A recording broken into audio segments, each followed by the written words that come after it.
নমস্কার বন্ধুরা, আপনারা কেমন আছেন? আশা করি আপনারা ভালো আছেন, আমিও ভালো আছি। এই দেখুন, একটা নীলকণ্ঠের চারা কি সুন্দরভাবে উঠেছে। বড় টবে দিয়েছি এটা। আর এদিকে একটা উচ্ছে গাছও উঠেছে, উচ্ছে হয়েছে। ছোট্ট একটা মাচা মতো করে দিয়েছি।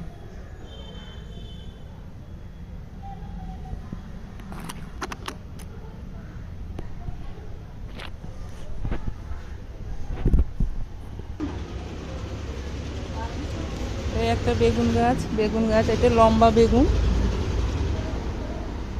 সুন্দর ফলন হয়েছে এটাতে।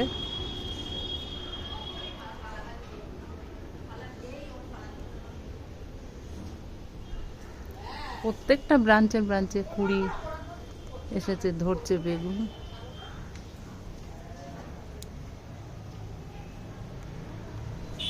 এগুলো মাছের ঝোল বা ওই পালং শাকে টাকে দিয়ে খাওয়া যায়।